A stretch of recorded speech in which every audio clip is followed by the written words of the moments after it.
how can the bridge the faiths? Acharya Lokesh Muni ji. Ahimsa parmo dharma is the message what we all have seen from Jainism.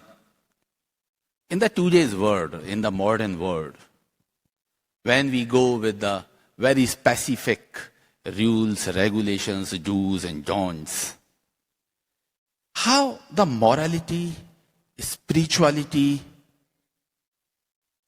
and with the emotions, how we can reclaim the role of faith in healing the humanitarians? बहुत सुंदर प्रश्न किया है और मैं ये कहना चाहूंगा स्वामी जी की बात को आगे बढ़ाते हुए कि दरअसल धर्म और संप्रदाय, जब तक हम इसको पृथक पृथक नहीं समझेंगे, धर्म है जैसा आपने कहा अहिंसा, क्षमा, मैत्री, करुणा, प्यार, प्रेम, और जितना भी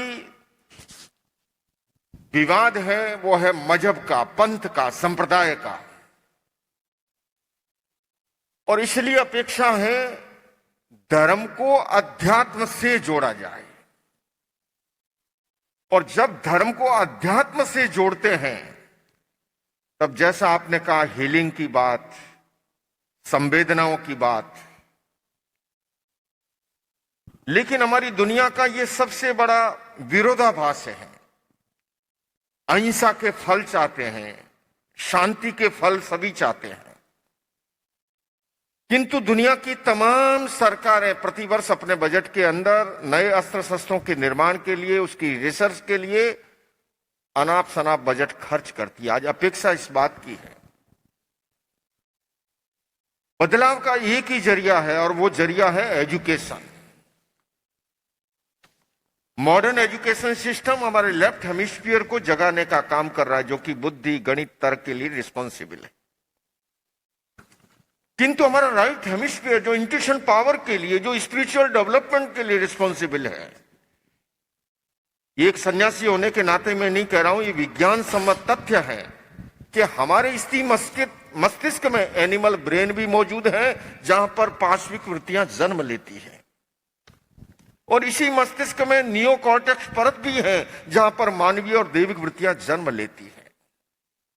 आज अपेक्षा इस बात की है, मॉडर्न एजुकेशन सिस्टम शारीरिक शिक्षा पे ध्यान दे रहा है, बौद्धिक शिक्षा पर बहुत कुछ ध्यान दे रहा है, किंतु mental development and emotional development, आपने जिस संवेदनाओं की बात की है, एक व्यक्ति गाड़ी लेके जा रहा था, ट्रैफिक पुलिस वाले ने देखा कि रात का समय लाइट नहीं, गाड़ी रोकने की कोशिश की कि भैया गाड़ी कहां दौड़ा रहे हो, उसके लाइट भी नहीं है। ड्राइवर ने कहा बीच में से हट जा नहीं तो मारा जाएगा, इसके ब्रेक भी नहीं है।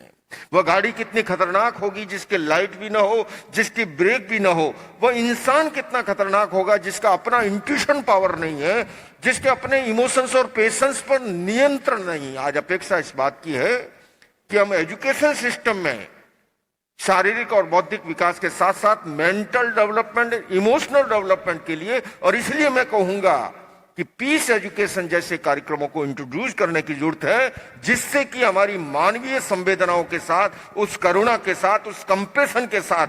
महात्मा गांधी से पूछा कि आज का संकट क्या है, उन्होंने कहा करुणा का स्रोत सूखता जा रहा है। आइए बंधुओं, हम सब मिलकर के इस कॉन्फ्रेंस के माध्यम से ये प्रेरणा लेके उस दिशा में आगे बढ़ सके। बहुत सुंदर, बहुत सुंदर।